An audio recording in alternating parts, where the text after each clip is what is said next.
بسم اللہ الرحمن الرحیم۔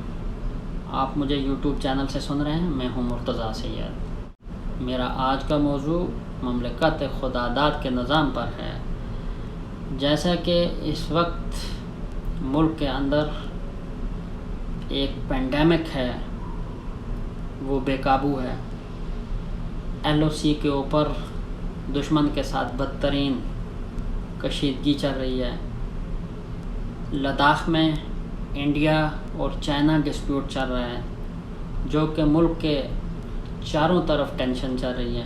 ان سب حالات کو چھوڑ کہ ہماری معاشیات اور سماجیات کیا ہیں، اور ہماری فورسز تو لڑ ہی رہی ہیں چاروں طرف، چکنے ہیں، لیکن ہماری بھی کوئی ذمہ داری ہے اس ملک کی معاشیات میں اور سماجیات میں۔ یہ ہم سے جڑی کچھ میں نے سلیکٹڈ نیوز جو کہ میڈیا اور پرنٹ میڈیا، الیکٹرانک میڈیا اور سوشل میڈیا کی زینت بن چکی ہوئی ہیں، آپ کے سامنے رکھنا پسند کروں گا۔ تو میں اپنی بات شروع کروں گا۔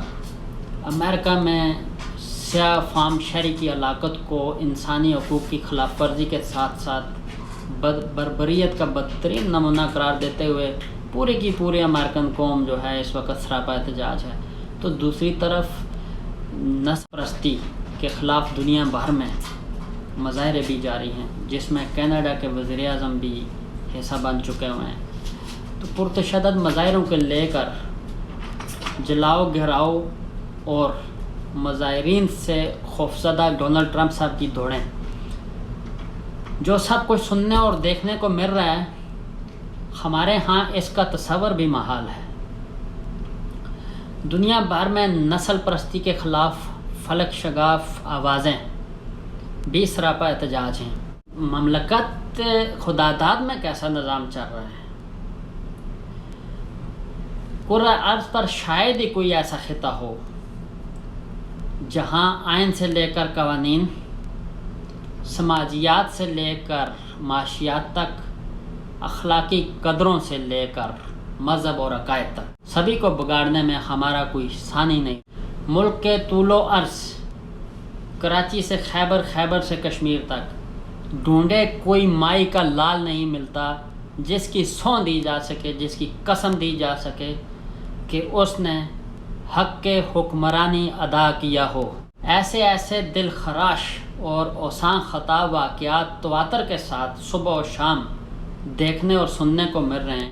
ایک مضبوط اعصاب کا آدمی اپنے اعصاب کو کھو بیٹھے یا وہ نیم پاگل ہو جائے۔ اس معاشرے کا اصل اور گناونا چہرہ دکھانے کے لیے چند منتخب خبریں گوش گزار کر۔ راولپنڈی میں طوطا اڑا دینے کی سزا میں ایک گھریلو ملازمہ پر تشدد اور اس کی ہلاکت رات کا چین کھونے کے لیے کافی ہے۔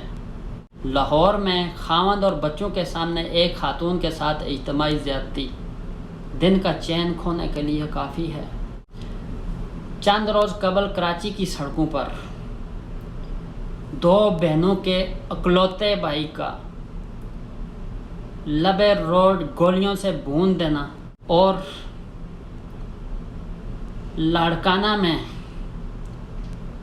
آوارہ کتوں کا ایک معصوم بچے کو چیر پھاڑ دینا اور اس کا چہرہ تک مسخ کر دینا، اور لو لخان کم سن بچہ ماں کی گود میں زندگی کی کشمکش میں دم توڑ دیتا ہے۔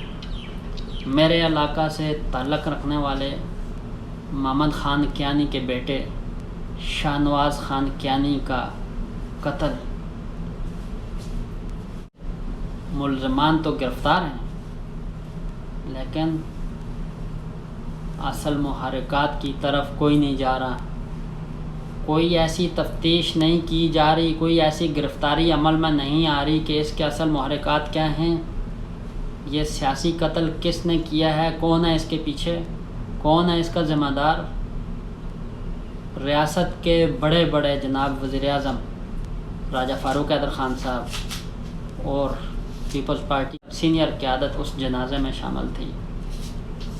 کیا انہوں نے اس کو اپنی ذمہ داری سمجھا؟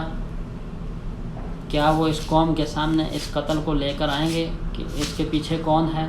یہ انصاف کے اعلیٰ اداروں اور قوم کے منتخب نمائندوں کے اوپر ایک بوجھ ہے۔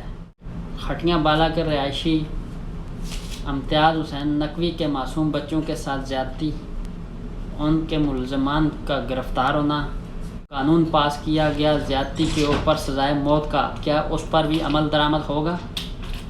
اگر ہوگا تو کب ہوگا؟ وہ قانون کب نافذ العمل ہوگا؟ یا وہ قانون صرف الیکشن کے لیے بنا ہے؟ یہ بھی ایک سوالیہ نشان ہے۔ اسی طرح ایک دل خراش واقعہ میں آپ سے لاہور شہر کا شیئر کروں کہ ایک پارک کے اندر غبارے بیچنے والے بچے کو کتوں کے آگے ڈال دیا جاتا ہے اور کتے اس کو چیر پھاڑ رہے ہیں، اور وہاں پر دیکھنے والے لوگ اپنے موبائلز میں اور کیمراز میں ویڈیوز شوٹ کر رہے ہیں، کوئی اس کو بچا نہیں رہا، اور اس بچے کے والدین اتنے بے بس ہیں کہ وہ ان ملزمان کو قانون کی گرفت میں لانے کی طاقت نہیں رکھتے۔ ان کے پاس ہماری عدلیہ، ہمارے انصاف تک پہنچنے کے لیے وکیل کی فیس نہیں ہے، ان کی بیک نہیں ہے، ان کے ساتھ کوئی سیاسی قیادت نہیں ہے۔ معاشرت اور سماجیات سوئی ہوئی ہیں، ضمیر مردہ ہیں۔ کراچی میں چوری کے الزام میں ایک بچے کو لوہے کے راڈوں سے مار مار کر قتل کر دیا جاتا ہے۔ آیا کبھی ریاست نے یہ سوچا کہ یہ چوری کیوں ہوتی ہے؟ کون مجبور ہے جو چوری کرتا ہے؟ قصور کی زینب کے بعد یہ گمان تھا کہ کوئی اور ہوا کی بیٹی زینب کی طرح نشانہ نہیں بنے گی، لیکن ایسا بالکل نہیں ہوا، اور تواتر کے ساتھ ایسے واقعات ملک کے طول و عرض میں جاری ہیں۔ غذائی قلت کا شکار ہو کر سینکڑوں مریض جان سے ہاتھ دھو بیٹھے ہیں، جبکہ روٹی اور دیگر بنیادی سہولتیں نہ ملنے پر اور وبائی امراض کا شکار ہو کر اسپتالوں میں آنے والے مریضوں میں تقریباً 1000 افراد اللہ کو پیارے ہو چکے ہیں۔ یہ اعداد و شمار صرف ایک ہاسپٹل کے ہیں جو رپورٹ ہو چکے ہیں، جبکہ سندھ کے دیگر علاقوں میں ہونے والی ہلاکتوں اور غیر رپورٹ شدہ کیسز کی تفصیل ہوش اڑا دینے کے لیے کافی ہے۔ جب حکمران اور ان کے سرچڑوں کو ان کی اوقات اور ضرورت سے زیادہ ملنا شروع ہو جاتا ہے، عوام کو بنیادی ضروریات کے لیے ترسنا پڑ جاتا ہے۔ اس کی ایک مثال میں آپ کو پاکستان سے ہٹ کر آزاد کشمیر کی گورنمنٹ کی دوں گا۔ حال ہی میں جناب وزیر اعظم راجہ فاروق حیدر خان صاحب سے ایک صحافی نے سوال پوچھا کہ سر، یہ پرائیویٹ سکولز کے لوگ بچوں سے فیسیں مانگ رہے ہیں، فیسیں بٹور رہے ہیں۔ جیسا کہ آپ جانتے ہیں کہ پرائیویٹ سکولز ایک مافیا ہیں، پورے ملک کے اندر ان کا قبضہ ہے۔ تو وزیر اعظم جو کہ ریاست کے بڑے ہوتے ہیں، بڑے قابل احترام ہیں، میرے لیے بھی، میرے بھی وزیر اعظم ہیں، تو وہ ایک دم سے بلش ہو جاتے ہیں اور غصے میں کہتے ہیں کہ ٹیچروں کو فیس میرا پیو دیسی۔ جناب وزیر اعظم، عزت مآب آپ کے شایان شان نہیں ہے آپ ایسا جواب دیں۔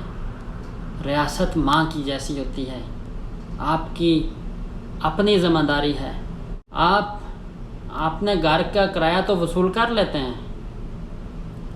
یہ آپ کی ذمہ داری ہے کہ آپ ریاست کے بڑے ہیں، ریاست کے سربراہ ہیں، ان پرائیویٹ ٹیچرز کو تنخواہ آپ دیں۔ غریب عوام جن کے بچے اسکولوں میں جا ہی نہیں رہے، وہ کس بات کی فیس ادا کریں؟ یہ آپ کی ذمہ داری ہے ان کو کمپنسیٹ کرنا، نہ کہ آپ عوام کے اوپر بوجھ ڈالیں۔ اسی طرح آپ کے وزیر جو ڈاکٹر مصطفیٰ بشیر صاحب ہیں، وہ اپنے حلقے میں جاتے ہیں تو سیاسی اختلاف رکھنے والے لوگ جو کہ ہر کسی کا جمہوری حق ہے ان کے ساتھ اختلاف کرتے ہیں، ان کے اوپر پولیس چھوڑ دی جاتی ہے اور ان کو گرفتار کر لیا جاتا ہے اور FIR دے دی جاتی ہے۔ یہ ہماری معاشرت ہے، یہ ہماری معاشیات ہیں اور یہ ہماری سماجیات ہیں۔ ایک طرف آپ کے شاہ غلام قادر بزرگ لوگ پیدل چل رہے ہیں اور وہ گھوڑے پر چل کے پہاڑوں کے اوپر جا رہے ہیں، 1 سال الیکشن کو رہ گیا، 4 سال پہلے ان کو گھوڑا بھی نہیں یاد آیا کہ کیسے جانا انہوں نے۔ یہ انصاف ہے، یہ سیاست ہے۔ ریاست کو ایسے ہونا چاہیے، آپ ہمارے بڑے ہیں، آپ کو ایسے کرنا چاہیے ہمارے ساتھ، یا کسی نوجوان کو موقع دینا چاہیے کہ اگر یہ گھوڑے پر جاتے ہیں، کوئی نوجوان ہو تو وہ پیدل بھی جا سکتا ہے اور لوگوں کے مسائل حل کر سکتا ہے۔ غذائی قلت پہ میں بات کر رہا تھا تو مجھے تھوڑا سا میں اپنے آزاد کشمیر کی سیاست پہ چلا گیا۔ تو غذائی قلت کے لیے، بنیادی ضروریات کے لیے ترسنے والے معصوم بچوں کے حصے کی روٹی کون ہڑپ کر رہا ہے؟ وہ صاف پانی جس پر ان کا بنیادی حق، وہ کون ڈکار گیا ہے؟ علاج معالجے کی سہولیات ناپید کیوں ہیں؟ عوام کو بنیادی سہولتوں پر ترسانے والوں کے کتوں اور گھوڑوں کی خوراک سے کتنے لوگوں کا پیٹ بھر سکتا ہے؟ تھر پارکر میں قحط سالی کے نتیجے میں ہونے والی ہلاکتوں میں جانوروں اور انسانوں میں کوئی فرق باقی نہیں رہا۔ پانی اور خوراک کے لیے دونوں ہی تڑپ تڑپ کر جان دے رہے ہیں۔ لرزا دینے والے ان واقعات پر مجال ہے کسی کے کان پر کوئی جوں رینگتی ہو، کسی نے صدائے احتجاج بلند کیا ہو، یا کوئی یکجہتی کے لیے باہر نکلا ہو؟ نام نہاد سول سوسائٹی اور موم بتی جلانے والے نہ جانے کہاں سو گئے ہیں اور گاتے پھرتے ہیں کہ ہم زندہ قوم ہیں۔ اکثر ایسا محسوس ہوتا ہے کہ سرکار اور عوام کے درمیان ایک کانٹے دار مقابلہ جاری ہے۔ دونوں ہی ایک دوسرے کے نفی سے لے کر مزاحمت اور معاذ رائی تک سبھی مراحل میں مد مقابل نظر آتے ہیں۔ یوں لگتا ہے کہ عوام نے بھی قسم کھا لی ہوئی ہے کہ ضابطوں اور قوانین سے لے کر اخلاقی اور سماجی قدروں تک، بد نظمیوں سے لے کر بے حسی اور سفاکی تک، من مانی اور ہٹ درمی کا کوئی موقع ہاتھ سے جانے نہیں دینا۔ ذخیرہ اندوزی سے لے کر چور بازاری تک، ناپ تول میں کمی سے لے کر ملاوٹ جیسے گھناؤنے کام تک، اشارہ توڑنے سے لے کر سرکاری املاک کو نقصان پہنچانے تک، سبھی کچھ ڈٹھائی اور دیدہ دلیری سے ہم کرتے جا رہے ہیں۔ تھانوں میں انصاف نہیں، امان نہیں، اسپتالوں میں کوئی پرسان حال نہیں۔ تو جتنے بھی واقعات میں نے آپ لوگوں کے ساتھ رکھے ہیں، یہ ہم عام عوام سے ریلیٹڈ ہیں۔ ہم لوگوں کو اپنے اپنے گریبان میں جھانکنا پڑے گا اور ہمیں ایک مہذب قوم بننا پڑے گا۔ جب تک ہم ایک مہذب قوم نہیں بنتے، ہم کبھی بھی اپنے ملک کے لیے اور اپنے دشمن کے ساتھ نہیں لڑ سکتے اور ہم کبھی بھی اپنے ملک کا دفاع نہیں کر سکتے۔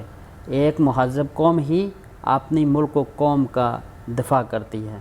آج کے لیے اتنا ہی، بہت شکریہ۔ السلام علیکم ورحمۃ اللہ۔